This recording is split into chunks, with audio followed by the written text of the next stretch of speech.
Alright, welcome back. Hope you're having a good day. It's my willow leaf ficus. I have not updated this tree for a long time. It's been almost a year. It was August of last year, the last time I updated it. I think I mentioned it then, in that I repotted it. I mean, I've made three big mistakes with the tree. One of them I really couldn't help, and the one I couldn't help was I repotted it just a couple months before the hurricane. And so it was just barely kind of recovering from the repot when the hurricane came through. And then the mistake was I left all of my trees out for the hurricane, and it really got beat up really well. And it's kind of come back awfully slowly. The other big mistake, I'll go ahead and go to the mistakes now. The other big mistake I made was there is a huge chop scar right there. You guys might get a better look as I just kind of work on it and get some of that foliage off and everything. But that was attached to a little aerial root that was hanging down and made contact with the ground. And when I first started the hobby, I was super fascinated by aerial roots, and especially ones that came out and hit the ground. And so I was doing everything I could to save it. All kinds of people, when they looked at the tree, I'd share pictures on Facebook, things like that, and everybody's like, oh, look at all that reverse taper on there that's causing, you should cut it off. And so I chopped it off. And honestly, that'd be the second mistake there. Although I really don't know what else I was supposed to do with it. If I chopped the aerial roots off, then I just have the reverse taper without, without anything to show for it other than where an aerial root used to be. But I did chop it off, and when I'm doing my update today, I'm actually going to update all four. I'm going to go in order of the cuttings that I took. That was the first cutting that I took, and then I got a root cutting. And then I also have a smaller cutting that I took. That's the last one I have. I'm just going to go in order of the ages of the cuttings as I go here. A couple months ago, I was kind of thinking, like, man, it's been a little while since I've updated this tree. And it actually started looking as healthy as it's been for a while. And then just a few weeks ago, I noticed that it had mealybugs, scale, and even some aphids. I've never had an aphid problem on a ficus before, but it had some aphids mainly just up here in the crown with brand new growth. And it seemed to kind of actually have some extra mealybugs around where the aphids were. And so what I'm going to do today is just kind of thin it out a little bit.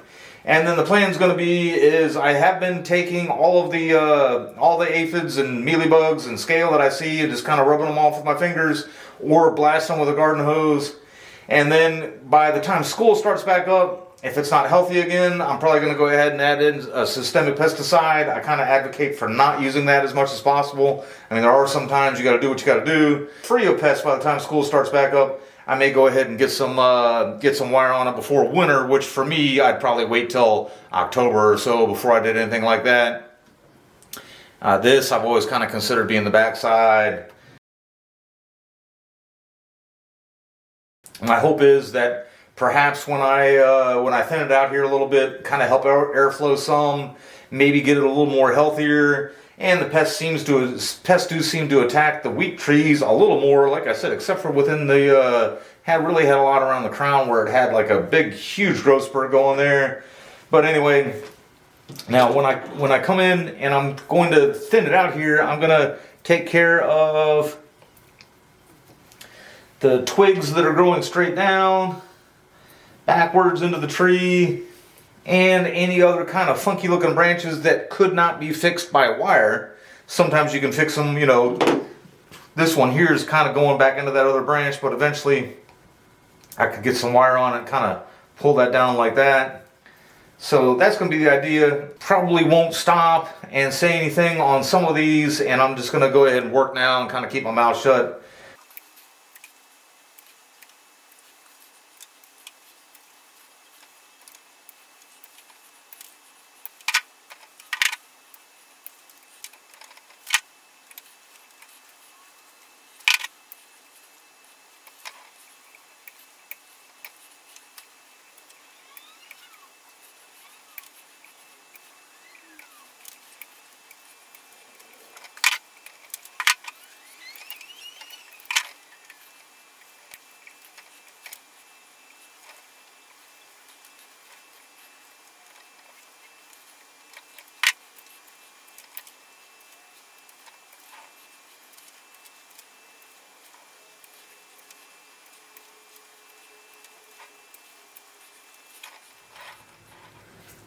Alright, that was everything but the crown, and I thought I'd just kind of come a little closer and explain a little more of my thought process here. This is coming before, you know, what I have planned for the apex, or, you know, before the main trunk line kind of goes up. And it was, I think, growing really fast and trying to make itself the new leader. And that was where a cluster of the pests were. And so I do want to save it as a branch, so I don't want just a plain, you know, trunk there where I want the leader at. But I want to go ahead and cut it back a little bit. Because it was, you know, sometimes, especially Ficus, they'll get that straight shoot out with no taper or anything on there. So I took a good bit of that off. And then one of the other things I'm also kind of realizing as I kind of went through and there was a little bit of a kind of mealybugs left and everything, I think that that was actually after the figs that were not falling off the tree and that were just kind of getting collected up in the leaves, and maybe perhaps as that was decaying, that was some kind of a magnet for the pests. So I might have to start removing the figs as I notice they get older. And then I said this is going to be a little hard to see, but you can see here where there was a branch coming up off of the last chop, this little branch here, and I cut it down to there in the hopes that that branch would continue going. But instead, that branch died back, and there are 1, 2, 3, 4, 5, 6, 9 little branches all coming out of the same spot. I really need to get it down to 1, and I think I'm just going to go with this small one here that is going to be right next to that scar because it's going up. And I don't really want a big jump, you know, I want movement down lower, but I don't really want a big jump up there in the apex with a bunch of scar tissue all around it.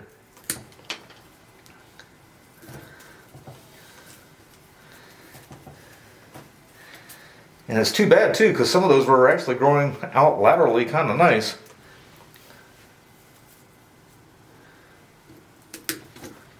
And actually I got a little sloppy with that because, I don't know if you guys can see it or not, now there's a huge kind of an ugly scar there, and I got the knob cutters here with the plans of just kind of taking that down. It's going to look almost like a burl. So yeah, pop that off.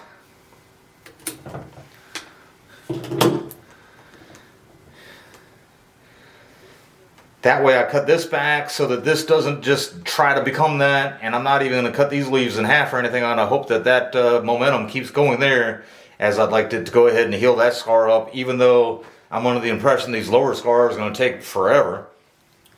And then just look at the whole thing, and for some reason, every time I see this long branch here in the picture, it always looks so out of place. In person, I feel like it doesn't look so bad, but there are 2 branches there. This one, you know, kind of going back that way a little, this one kind of coming that way a little. And I am under the impression that perhaps if I did that, brings it down into scale a little bit better.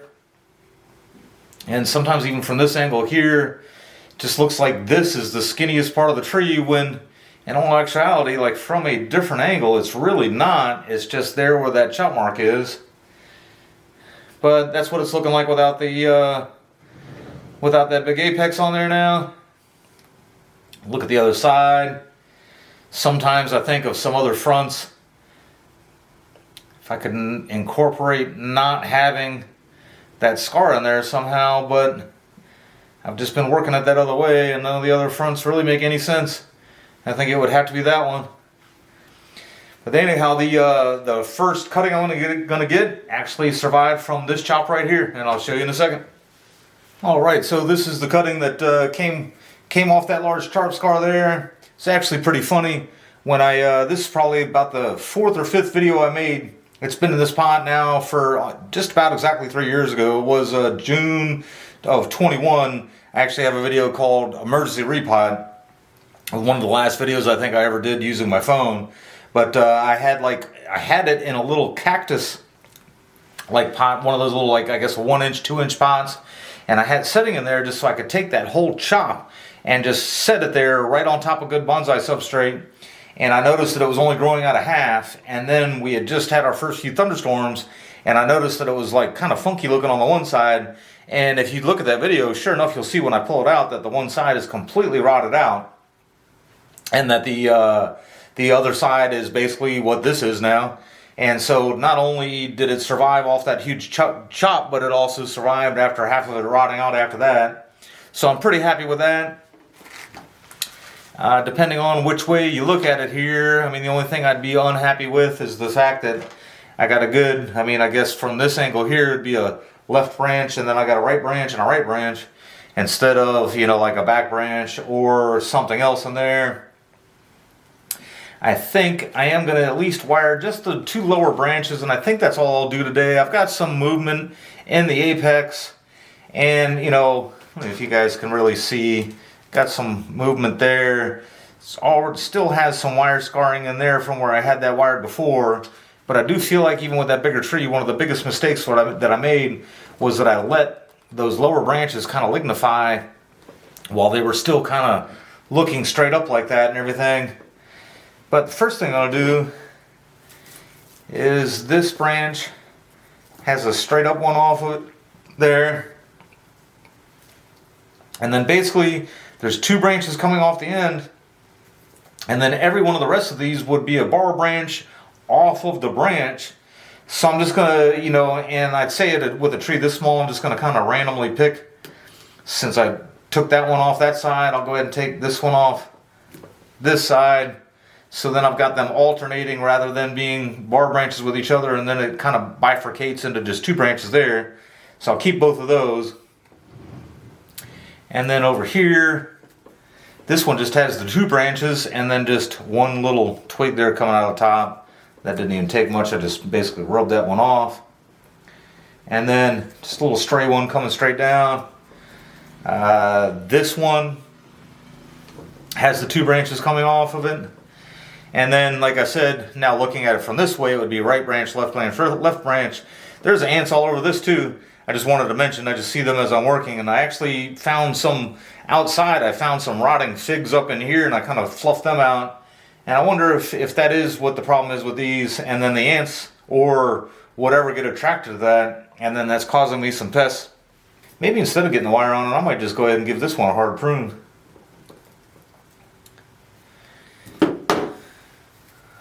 Or maybe even both. It's getting just a little leggy out this way and everything. So perhaps I'll do that.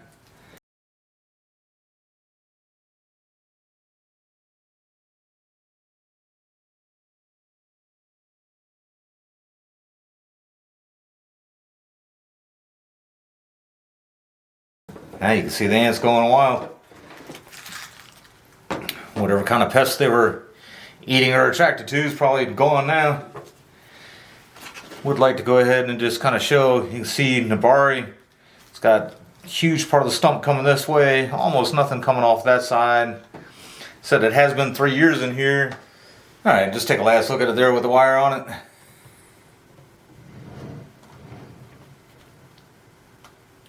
Alright, and then this is the root cutting, and it is the second cutting I got to live off that tree. It was when I repotted the bigger one, obviously. See, I've got some movement in this branch here, and that was initially I had that wired up with a branch that was here, chopped that one off, and you can see that scar is almost all the way healed. There was another one here, and that one's just about rolled over. Of course, those are quite a bit smaller chops than what I had, you know, in that huge chop and that other one. I think what I'm going to do today is just cut the apex back a little bit, just kind of for taper, and then also kind of maybe even nip some of the growing tips that I leave up here in the apex, so that some of these lower branches can kind of continue their momentum up and keep some thickening and everything down there. So with this being a root cutting, I do have this in a little bit of a deeper pot. The idea is I'm going to make this an exposed root of some sort. So I am going to just kind of cut down on this pot a few times. I'd have to look back and see just how old it is. I'm going to guess I've had it in here maybe a couple years. So maybe even this fall or early next spring might be time to maybe take the inches, you know, the pot down a couple inches just to see what it looks like. One of the things that I've heard, but, you know, and I believe, but I've never really practiced it, is that the root cuttings that we'll take, you'll never really get like a traditional Nabari out of it, just simply because it was a root cutting and that was how you started it. And so that's why I'm just going to go with the exposed root look on this. It's got, you know, that branch, that one, that one. These two, I mean, one of these is kind of coming out of the bottom of that curve, and then that one's coming right out of the top of the curve. I'm going to leave them for now, just in case I hit any dieback. I can see them being ones I'd want to take out at some point. There's another little branch there, kind of in an odd spot too, but again, you just never know what you might have to cut it back to one day.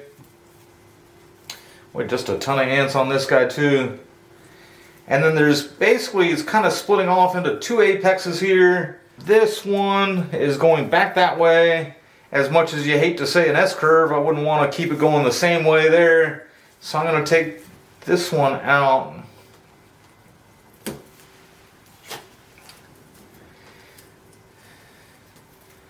And I hate to say it, looks like that's where most of the ants were going up there. I didn't really notice any fruits on this one, but I don't see any scale or anything, any real evidence of what they could be going after either.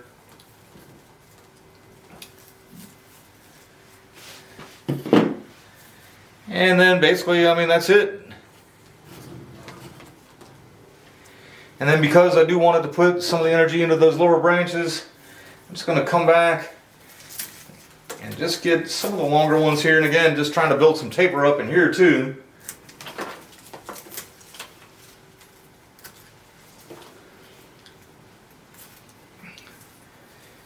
But it does seem as if, and then just that one.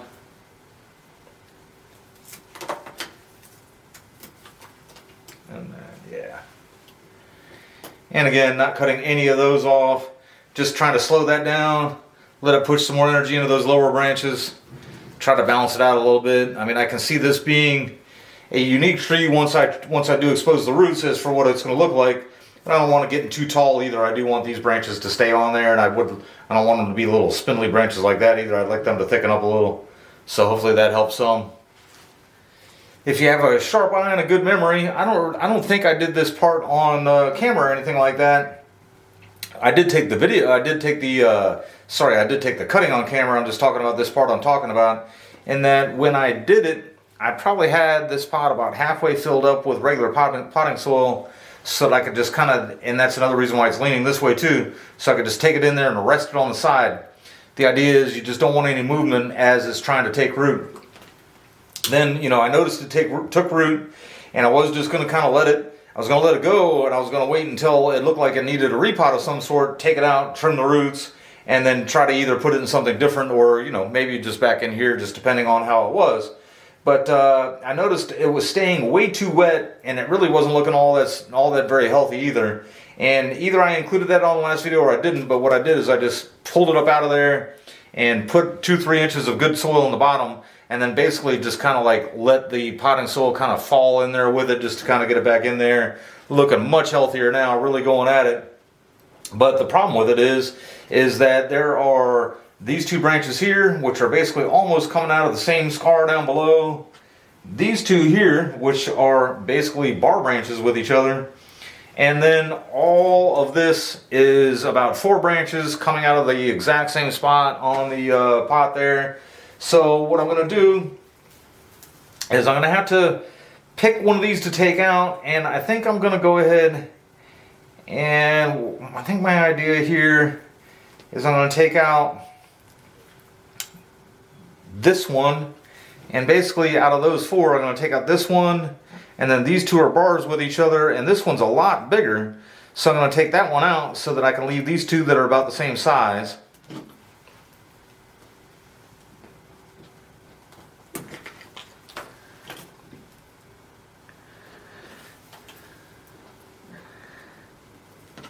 And sometimes with a cutting, sometimes I just find myself happy that it's alive. And you know, some people might even look at this. Sometimes I'll get messages and stuff with the, why don't you just put it in the ground and let it take off? And honestly, I don't like using pesticides all that much, like I said. I've tried to put a couple tiger barks in the ground, and they just got completely covered in just all kinds of pests. The 2 that I put out, one of them didn't even make it when I tried to repot it. And the other one did, but I did have to, it just took a long time to get rid of the pests that were on there. So, not a big fan of putting them in the ground. I don't have the best soil around here. And again, sometimes the other idea is a huge pot so it can get really big.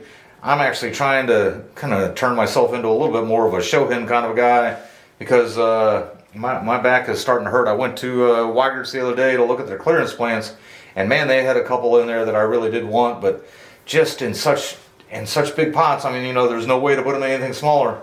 My back was hurting just looking at them, so I just had to pass. But like I said, all these four are coming out of the same spot there.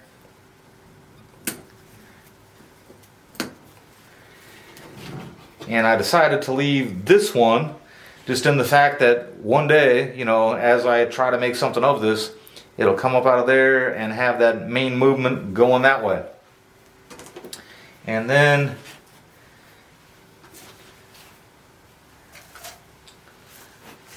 I'm not going to knob that whole thing off there. I'm worried about health, but I also don't really want a big knot left there either. So I'm going to do that. Try to give that something to heal up there a little easier than the big knob sticking out there.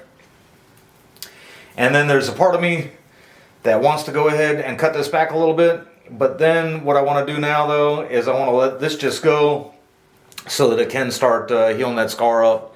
So I think actually, since there are so many sub branches off of it, I think I will take the tallest one out of there, just because that's when it does pick up the speed there, it'll start getting a little top heavy. And there wasn't any taper on that at all. That might help it not only build some taper, but also just kind of be a little more stable. So I'll let that go for a while like that, see what happens.